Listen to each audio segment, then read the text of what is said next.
अस्सलाम वालेकुम नाज़रीन, आप देख रहे हैं न्यूज़ टॉक। मैं हूं यशवीन जमाल। नाज़रीन, पाकिस्तान तहरीक इंसाफ के इंट्रा पार्टी इलेक्शन में एक नया मोड़ देखने में सामने आया है। पाकिस्तान तहरीक इंसाफ की कमान अब खान साहब के बजाय गौहर खान, बैरिस्टर गौहर खान के पास होगी। इस बात का ऐलान बैरिस्टर अली जफर ने आज मीडिया से गुफ्तगू करते हुए किया, जहाँ पर उन्होंने उसकी बहुत सारी ऑफकोर्स वजूहात बताई। उन्होंने कहा कि आने वाले इंतखाबात के अंदर पाकिस्तान तहरीक इंसाफ को बल्ले का निशान मिलता है कि नहीं मिलता, इस खतरे के पेश नज़र ये फैसला किया गया है पार्टी की जानिब से, और हमने इसके ऊपर खासी डिलिब्रेशंस की हैं कि बल्ले के निशान को खतरा ना हो, जिसकी वजह से वक्ती तौर पर इमरान खान साहब जो है वो पार्टी चेयरमैन का जो इंट्रा पार्टी इलेक्शन है वो कंटेस्ट नहीं करेंगे। उन्होंने कहा कि जो जितने भी सारी सिचुएशन है, तोशा खाना का खास तौर पर जो फैसला है उसको तफसील से हमने देखा है, उसका जायजा लिया है। गो के फैसले के अंदर कोई ऐसी खास बात है नहीं, लेकिन क्योंकि उसकी इंप्लीकेशंस हो सकती हैं आने वाले इलेक्शंस के ऊपर, अगर बर वक्त फैसला ना हुआ तो इसकी वजह से खान साहब की पूरी आमादगी के साथ खान साहब की तजवीज़ करदा नाम को सामने लेके आया जा रहा है। और अब पार्टी की जो वो केयर टेकर चेयरमैन होंगे पाकिस्तान तहरीक इंसाफ के, वो अपनी जो गुफ्तगू कर रहे थे उसके अंदर उन्होंने नाम भी अनाउंस किया और दीगर भी कुछ इशूज़ पे हमने देखा कि बात की। उनकी नॉमिनेशन से आपको पता चल जाएगा कि ये कोई -1 फार्मूला नहीं है, ये कोई कू नहीं है, ये इमरान खान साहब के अपने नॉमिनी हैं और ये एक आर्जी तौर पे जो अरेंजमेंट हम कर रहे हैं उसके मुताबिक मुनासिब हैं। कागज़ पे अगर आप चेयरमैन हों या ना हों उससे कोई फ़र्क नहीं पड़ता। जो लीडर हैं और मुस्तकिल लीडर हैं वो इमरान खान साहब ही हैं। इमरान खान साहब ने नाम बताया, वो हैं बैरिस्टर गौहर साहब। बैरिस्टर गौहर साहब जो हैं हमारे बहुत लीगल टीम के अहम ओहदेदार हैं, एक रुकन है, और वो ये टेम्परेरी जो उनका एक नॉमिनेशन है वो उसको इंशाल्लाह पूरी तरह निभाएंगे।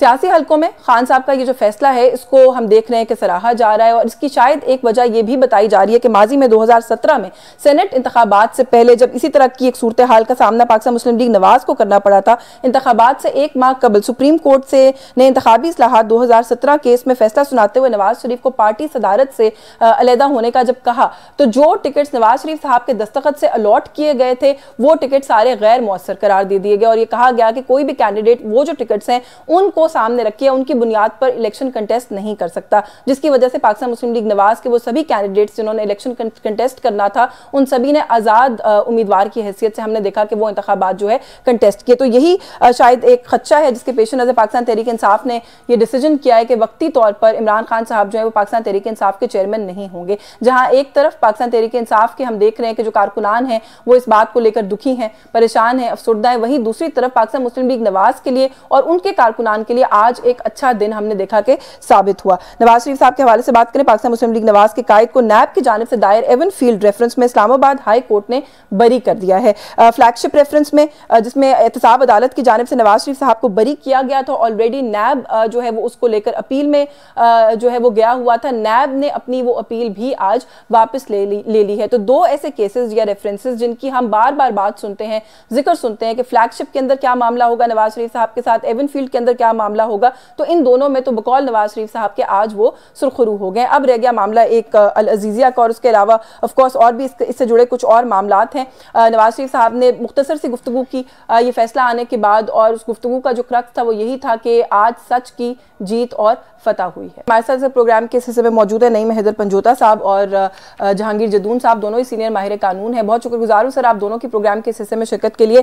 सर जहांगीर जदून साहब, सर अगर आपसे गुफ्तगू का आगाज़ कर लूँ, नवाज शरीफ साहब को दो रेफरेंसेस से जो अभी खबर आ रही है उसमें ये कहा गया है कि बरी कर दिया गया है। सर थोड़ा सा अगर एक लीगल पॉइंट ऑफ व्यू से हमारे व्यूअर्स के लिए समझा दीजिए कि आज जो हेयरिंग थी किस बुनियाद के ऊपर मियां साहब की दोनों रेफरेंसेस है उनसे उनकी बरियत हुई है। बिस्मिल्लाहिर्रहमानिर्रहीम, बहुत शुक्रिया। देखें आज रेफरेंस जो है केस के मुताबिक 3 रेफरेंस जो थे वो एक एवन फील्ड रेफरेंस, एक फ्लैगशिप, एक अल अजीजिया। एवन फील्ड जो रेफरेंस था इसमें मियां साहब को जो ट्रायल कोर्ट है उसने 10 साल सजा दी थी, और अल अजीजिया में 7 साल सजा दी थी। जो जज साहब फोत हो गए हैं उन्होंने अल अजीजिया में 7 साल सजा दी थी, और जो आजकल जज है मोहम्मद बशीर साहब, अल्लाह उनको बड़ी जिंदगी दे, उन्होंने 10 साल सजा दी थी। तो जो दूसरा एक रेफरेंस था फ्लैगशिप का, उनको ट्रायल कोर्ट ने, जो मलिक साहब जज साहब फोत हो गए, उनमें बरी कर दिया था। तो उसके खिलाफ नैब ने उस ट्रायल कोर्ट की बरियत के खिलाफ अपील फाइल की थी। कि हम केस जो है वो हाई कोर्ट में परस्यू करेंगे, ये बड़ी गलत किया गया। तो एवनफील्ड और अल अज़ीज़िया में मियाँ साहब ने खुद अपीलें फाइल की थी कि मेरी जो सजा हुई है, जो मुझे कन्विक्शन हुई है वो गलत हुई है। तो आज जो फैसला हुआ है वो सिर्फ एवनफील्ड केस का मेरिट पे फैसला हुआ है, और जो फ्लैगशिप रेफरेंस वो नैब ने अपील वापस ले ली है। वापस ले लिया जी। ये आपकी नजरीन के लिए कि जो आज मेरिट पे जो बरीयत हुई है वो एवनफील्ड केस में, जिसमें 10 साल सजा थी और इसी हाई कोर्ट ने 426 के तहत उनकी टेम्परेरी जो सजा थी वो सस्पेंड कर दी थी, और आज वो अपील एक्सेप्ट होगी और उनकी कन्विक्शन जो है वो खत्म कर दी। कन्विक्शन आज सेटिस्फाइड हुई है। अब वो उस जो एवनफील्ड रेफरेंस है उससे बरी हो चुके हैं। बिल्कुल ठीक है। नहीं हैदर पंजोता साहब, thank you so much for your time also sir. किस तरह से देख रहे हैं सर इस फैसले को लेकर? बड़ा ही इस वक्त क्रिटिसिज्म है, निज़ाम इंसाफ के ऊपर बड़ी तनकीद है, कहा जा रहा है कि फैसला दुरुस्त नहीं है, मेरिट पर नहीं है। आप कैसे देखते हैं? बहुत शुक्रिया जी, बड़ी नवाजिश। हम ये एक्सपेक्ट कर रहे थे जब नवाज शरीफ साहब लंदन से बादशाह सलामत रवाना हुए हैं, और जिस तरह से उनको पूरे रास्ते में प्रोटोकॉल दिया गया, जिस तरह से कन्विक्टेड मुजरिम को जिस तरह दौराने हिरासत जो है पाबंद सलासल उनको जिस तरह से प्रोटेक्टिव बेल दी गई है, तो वो पूरी कौम देख रही है कि जिंदगी में कभी किसी को ऐसे प्रोटेक्टिव बेल नहीं मिली। और जो प्रोटोकॉल वहां से लेकर सरकार ने जलसा करवाने तक जो सहूलतकारी दी गई, ये फैसला मुतवक्के था। अब अगर दूसरी तरफ देखा जाए तो चेयरमैन पीटीआई इमरान खान साहब, जिनकी जो अपील है वो पहले की अगस्त के महीने की जो है वो दायर हुई है, लेकिन उसके ऊपर अभी तक कोई फैसला नहीं हुआ। यहाँ पर बरियत भी लम्हों में हो गई है, यहाँ पर वजीर आजम भी लम्हों में बनाने के लिए ये तैयारी पकड़ी है इन्होंने, और जिस तरह से ये किया जा रहा है। लेकिन पंजोता साहब, ये जो बात आप कर रहे हैं, चले प्रोटोकॉल की बात वो किस तरीके से आए, वो सारा एक पॉलिटिकल क्रिटिसिज्म अपनी जगह पर दुरुस्त है। लीगल अगर पॉइंट ऑफ व्यू से बात की जाए तो ये जो अभी बताया गया कि सेक्शन 9A5 का जो तकाजा है कि एक तो ये कि जो मुल्जिम है वो पब्लिक ऑफिस होल्डर होना चाहिए, ये बात साबित करनी है। दूसरा ये कि बेनामीदार है कि नहीं है, ये साबित करनी है। असासों से जायद जो है वो आमदन है कि नहीं है, ये 2-3 चीजें हैं जो साबित करनी है।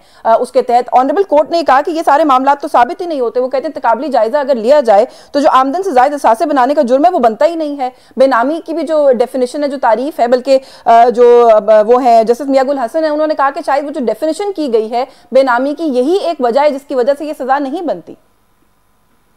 देखिए, बात ये है कि ये जिस तरह से चल रहा है ना मामला निजाम पाकिस्तान के अंदर, ये पूरी दुनिया के सामने है। आमदन से ज्यादा एहसासों की अगर बात की जाए तो क्या इन्होंने आज तक इस कौम को रसीदें दी हैं कि बादशाह सलामत बादशाह बनने से पहले, पहली दफा जब ये हुकूमत में आए उससे पहले लोहे का जो काम था, इनके एहसासे क्या थे? जो ही ये बादशाह बनते गए हैं तो इनके एहसासे किस तरह से बढ़ते गए। एवनफील्ड हो, हुदैबिया हो, या जो वॉल्यूम 10 वो पूरा एक जत्था है, जो दास्ताने हैं, जो इनके अकाउंट्स हैं। कभी ये कोई बयान देते रहे, इनकी बेटी कोई बयान देती रही, लेकिन आज तक ये अपने एहसासे जो हैं, मैं उन्हें जी मैं अपने एहसासे देने के लिए तैयार हूँ, खान साहब हैं वो देने के लिए तैयार हैं। इनको इशू क्या है? क्यों नहीं एहसासे दे रहे? क्यों नहीं बता रहे कि ये कहाँ से ये मनी जो है इकट्ठी की गई है?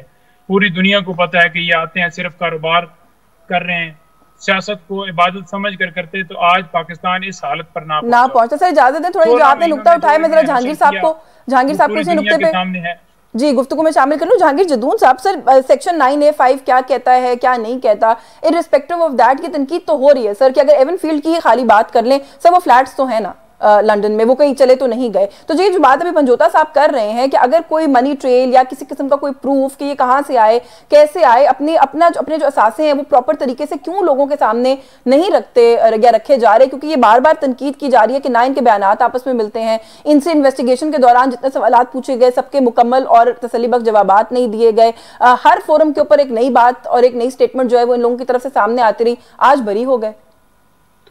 ये देखें, अभी ये हमारे बरखुदार है नहीं पंजोता साहब, लेकिन ये जो आप बात कर रहे हैं नहीं, ये पॉलिटिकली बात कर रहे हैं, ये लीगल बात नहीं कर रहे।